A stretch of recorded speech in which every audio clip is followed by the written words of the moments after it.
I'm Doug Jessup. And I'm Nisha Nagaring, and welcome to Family Heritage Stories, where we talk about what makes us who we are. Things like traditions, values, culture. How are these things passed down from generation to generation? Through deeds, through words, through stories.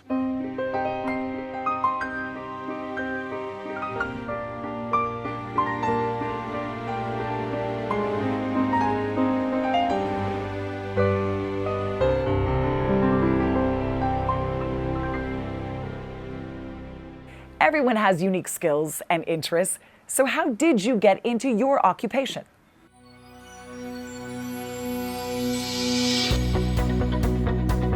Hi guys, this is Doug Jessup with another episode of the Utah Success Stories. With me today, Jordan Beasley of Millcreek Plumbing. So Jordan, everybody has some kind of calling, if they will, and yours happens to be a plumber. And I'm guessing that you just didn't wake up one day and say, hey, I'm going to be a plumber. How in the world did you get into this field? How did I get into this field? Well, my family, my dad, my uncle, and my grandpa were contractors.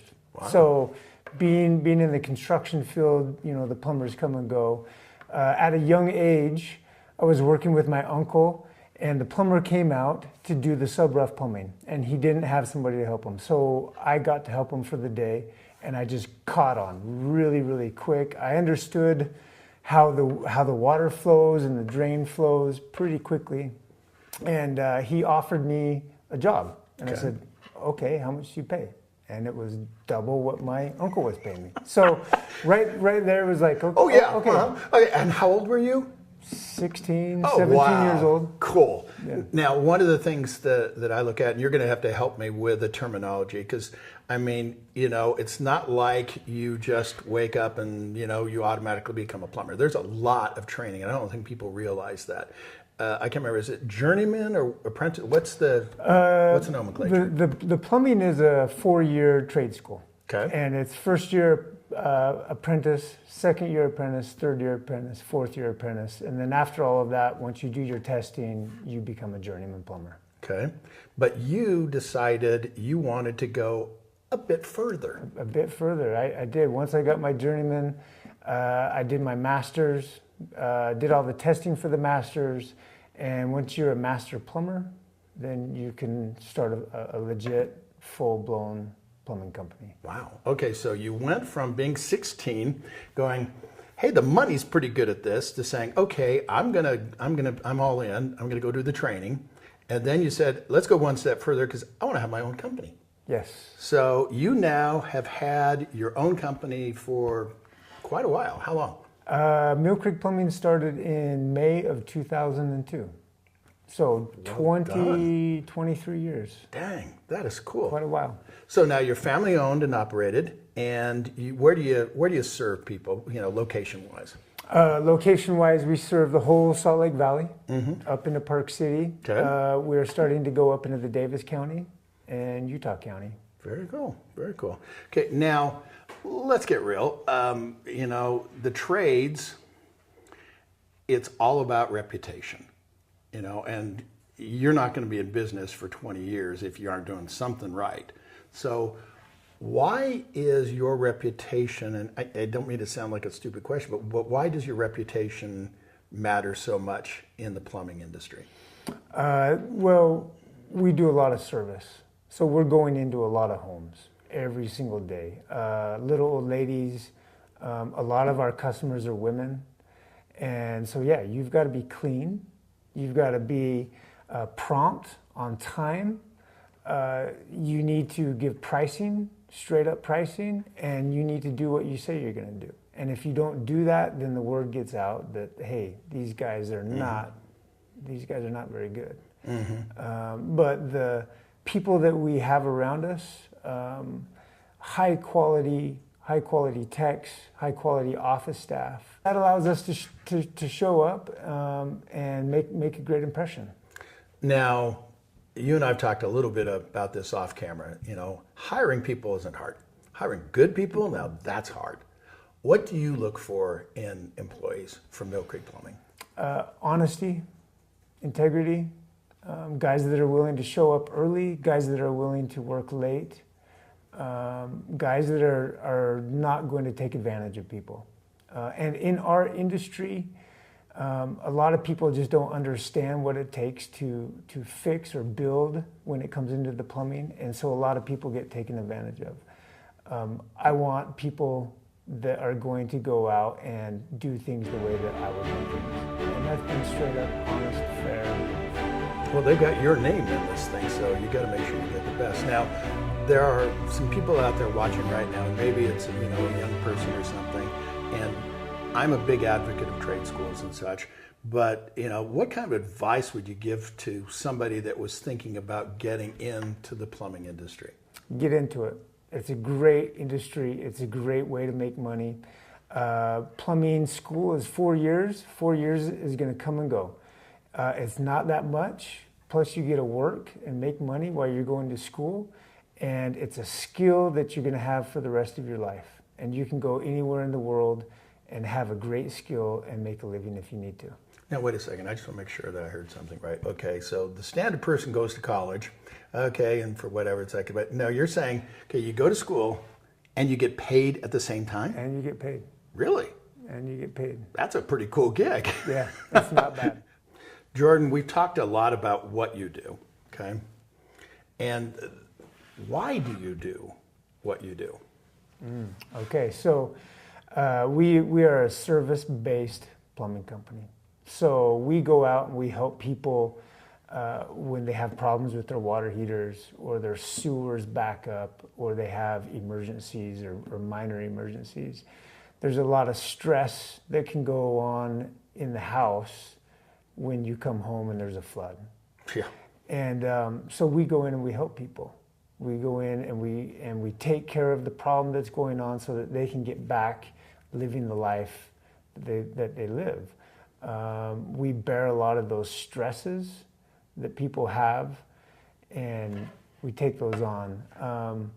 I enjoy the service part of plumbing. There's so many different fields in plumbing, right? Just like most occupations. But the service part, to go in and meet people, new people every day, and hear their story, talk to them, and help them throughout the day and be done with the job. There's a lot of gratification that comes from that. I'm guessing you've had more than one hug from a grandma. Absolutely. So how do people get a hold of Millcreek Plumbing? Oh, well, go to our website, millcreekplumbinginc.com, or you can call us 801-277-3342. So every grandma out there that needs some plumbing or, young couple, anybody, this is the guy to call. So, thanks for coming on today. Thank you, Doug. With another episode of the Utah Success Stories and Jordan Beasley with Millcreek Plumbing, I'm Doug Jessup. We'll be right back. You're watching Family Heritage Stories with me and my grandkids. We'll be right back. Just the mention of the word genealogy to your kids, and you'll probably see a room full of sighs and eye rolls. We probably would have done the same thing when we were kids. But as we got older and lost loved ones, genealogy started to mean more. Everyone says they wish they could have just 5 more minutes with their loved one, and researching their lives through old journals and faded photos is about as close as we could get. But in our fast-paced digital world, our kids don't seem to be interested in reading and researching their family history. Isn't it time for genealogy to catch up to their speed? That's where Your Legacy Story can help. As a professional production company, we specialize in getting the entire family excited about genealogy by creating family history documentaries. Your family will love hearing Grandma and Grandpa's stories in their own voice for generations to come. Visit us today at yourlegacystory.com. Up next, we're talking about family values.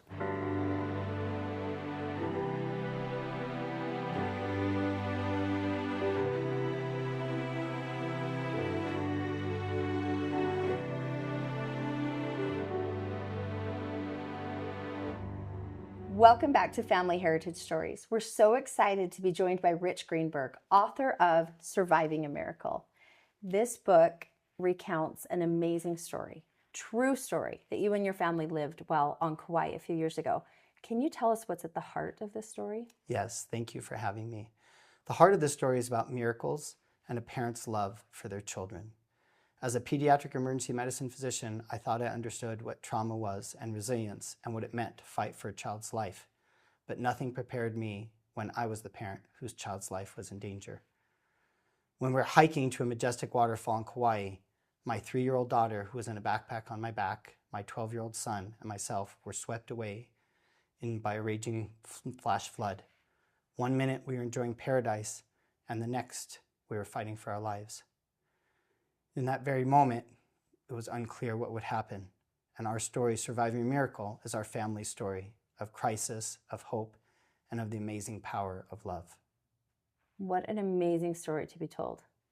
So you referred to miracles being at the heart of this story, and it's also alluded to, obviously, in the title.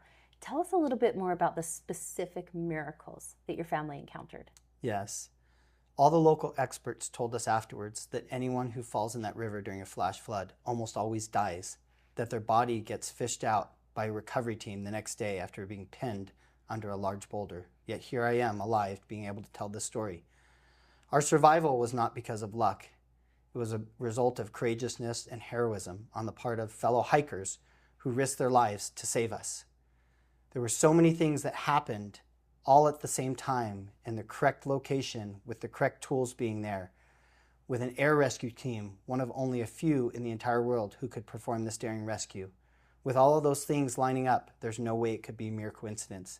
I think that anyone who hears this full story or reads my book will come to believe, like I have come to believe, that this is the act of a divine miracle, that our survival was not just happenstance, that God's hand was involved.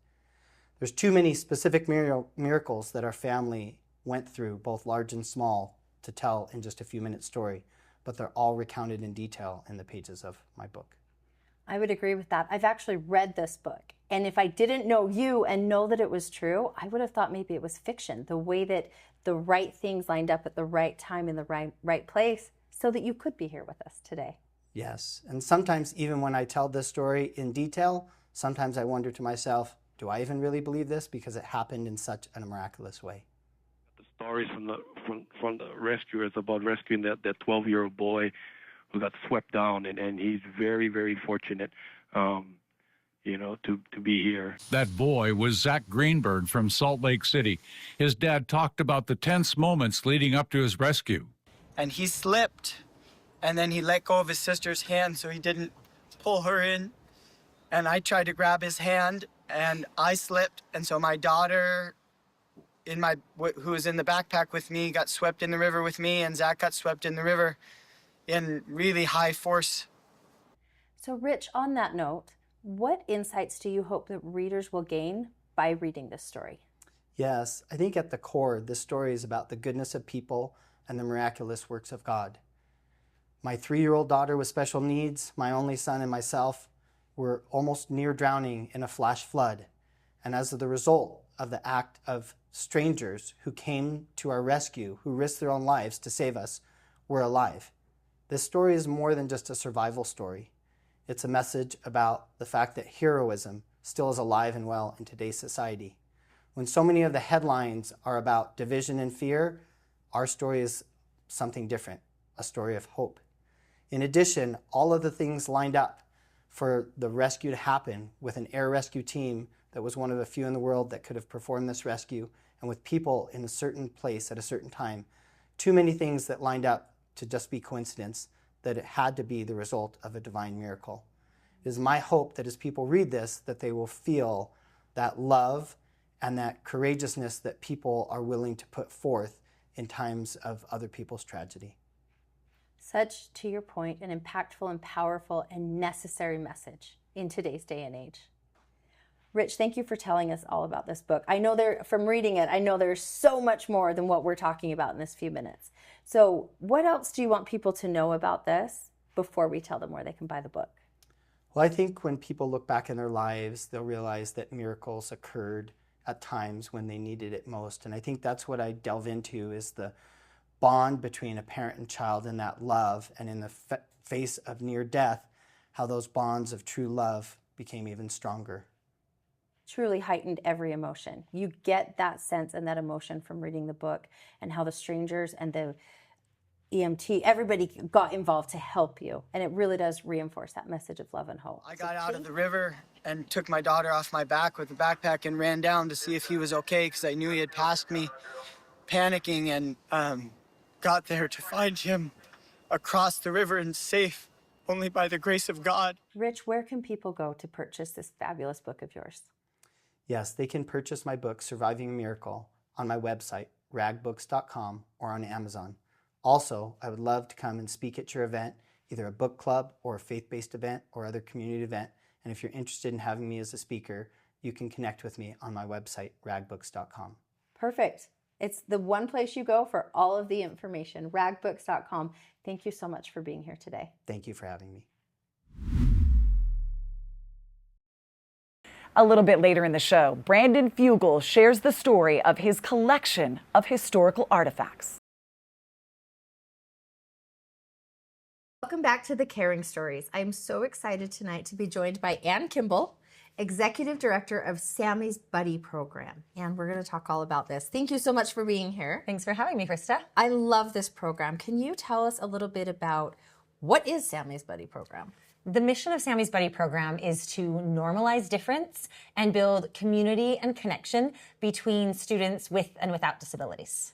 So really there's a place for everybody. Absolutely. That is the goal.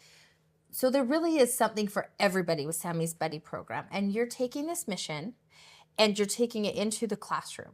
Help us understand the ages of people who can be involved with Sammy's Buddy Program. Sammy's Buddy Program, we run programs kindergarten through college. So we pair kids with disabilities and their typical peers starting in those early kindergarten ages, and we are now running collegiate programs, which is phenomenal. So kids of all abilities get the opportunity to learn from one another, to interact, to have the opportunity to learn and grow together. And this is through activities like eating lunch together, playing together. What else? Help us understand what it is they're doing. We consult with teachers to create skills-based activities. And some of those skills are soft skills. Kids work on communication skills, but they also work on fine motor skills. But at the heart of all of it is the connection that we're trying to create between the groups of students so that kids leave these activities truly feeling like they have a new friend. I love that. Now, I know that Sammy's Buddy Program is well established, and I also know that you're working hard to make it grow. So talk to us about where you were a few years ago compared to now, and where the program is looking to grow to. Sammy's Buddy Program began in Colorado about 10 years ago. It was started in honor of a beautiful girl named Sammy with muscular dystrophy. And Sammy's family actually grew up in Utah, and her family wanted to start it here. So 6 years ago, we started here. We were in 2 elementary schools and had about 40 students participating. As of our 6th year, this year we'll be in 27 schools, and over the 6 years, we have impacted 15,000 students. That is a tremendous amount of growth. And I know that it's because of hard work. And what are the other factors? Why else has this grown so quickly and so robustly? Because of the need. Kids need and want connection. Kids of all abilities. So many students today feel like they're on the margins, whether they have disabilities or not. And this program is such a beautiful way to bring them together, to help them feel seen and valued for who they are, regardless of their abilities. It's amazing. It really is. So how can people get involved, and what are some of the different needs you have in order to keep this amazing program growing? Thank you for asking that. We have a wait list of schools that want to get involved, and we can always use more volunteers. And you can volunteer by going to our website, sammysbuddyprogram.org. And of course, we need support. We need financial support in order to run more programs and to expand our reach. There's so many people I know watching who would love to be involved in some way with this amazing program. So as Ann said, sammysbuddyprogram.org will line out all of the details on how you can be involved on any level as a volunteer, as a supporter, and please consider making a donation to keep this amazing program going. And thank you so much for being here tonight. Thank you, Krista. It was a pleasure. With another episode of The Caring Stories, I'm Krista Numbers, joined by Ann Kimball from Sammy's Buddy Program. Hi, guys. This is Doug Jessup with another caring story. With me today, Abby Johnson. But something that is hard for like my son, he doesn't have a particular look like someone with Down syndrome and so sometimes they get mistaken for, well, why are you speaking a little bit differently than I am? Or why aren't you understanding what I'm trying to tell you or play with you or whatever?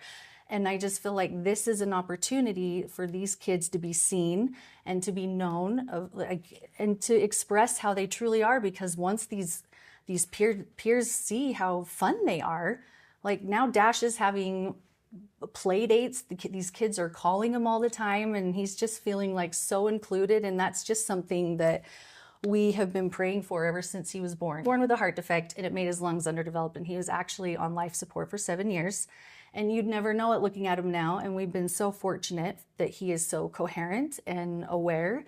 And you know, before he had the trach and it was great and people knew and they would ask questions and I loved that.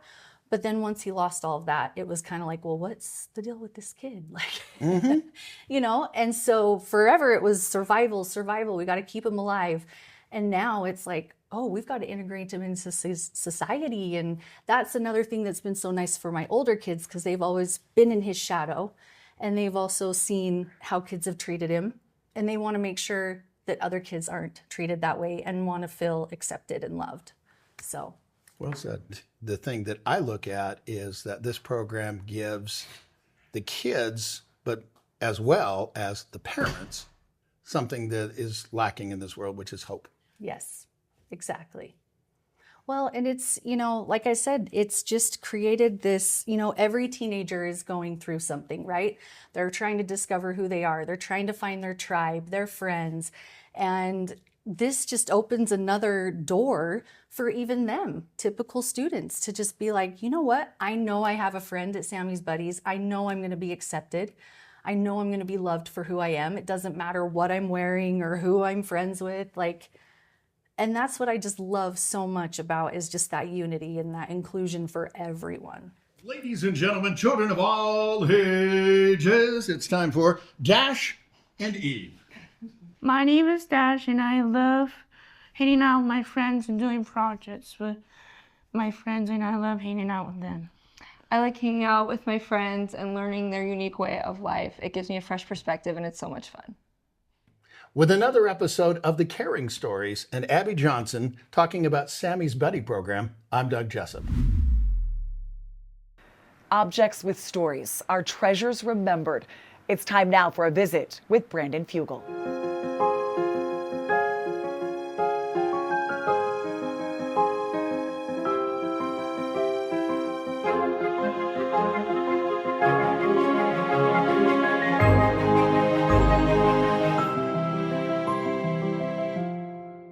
Hi, this is Doug Jessup. Welcome to this episode of Treasures Remembered. With me today, Brandon Fugel. So, Brandon, I know that you're a member of the Church of Jesus Christ of Latter-day Saints, and you served a mission. Where did you serve your mission? I was fortunate enough to serve my mission to Hawaii. Oh. I was in the blessed Hawaii Honolulu mission. Okay. These items right here apparently have a ever so slightly small connection to Hawaii. They really do. They're very significant. These are items belonging to Joseph F. Smith, who was the quintessential Hawaiian missionary.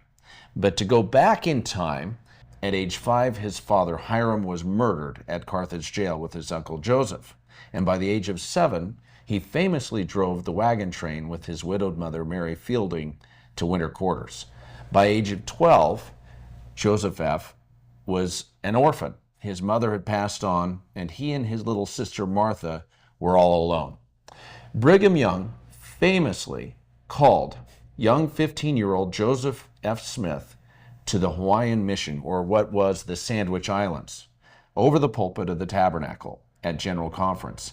And from there, his life took on an entirely new and dynamic trajectory. This letter begins our journey. This is a letter that Joseph F. Smith wrote in 1855 to his little sister Martha from the island of Maui, Sandwich Islands at the time, where he admonishes his sister to pay attention to her schooling and her studies, to keep the faith, and to know that he loves her. His penmanship is beautiful. It is just beautifully done, although his spelling at the time had some challenges. Not so good, huh? Yeah, well. He later corrected that and became just not only an amazing writer, but was an incredible prophet and president of the church. This is his Hawaiian Book of Mormon. Most people don't realize the most rare edition of the Book of Mormon is the 1855 Hawaiian Book of Mormon printed by George Buchanan. This is the Hawaiian Book of Mormon, one of 7 that survive in private hands, but the best preserved that just so happens to belong to the martyr's son who became prophet. Joseph F. Smith inscribed the book from Hawaii, and he later signed it to his beloved son Wesley in 1907. Now you may ask, why Wesley and not Joseph Fielding Smith, his son who became prophet? Well, Wesley Elias Smith, interestingly, was the only son that followed in his father's footsteps as a Hawaiian missionary and mission president. This book stands not only as a witness of his mission to Hawaii and his travels, but is arguably one of the most rare and important pieces of church history. In this clamshell case, we have another interesting item from Joseph F. Smith's history. In here we have Joseph F. Smith's glasses that he wore as prophet over the pulpit. As a truly visionary man whose vision, the redemption of the dead, ended up becoming canonized, and his words to this day are often quoted, "These glasses for me bring to life the man, the prophet, the president of the church who was the martyr's son, that also happened to be the quintessential Hawaiian missionary, who I to this day relate to in my own faith journey. And it's a privilege to be the steward and caretaker of these objects, which are not only pieces of church history and relics of the faith, but also treasures remembered." Oh, yeah. Everyone has a story. Objects with stories are treasures remembered.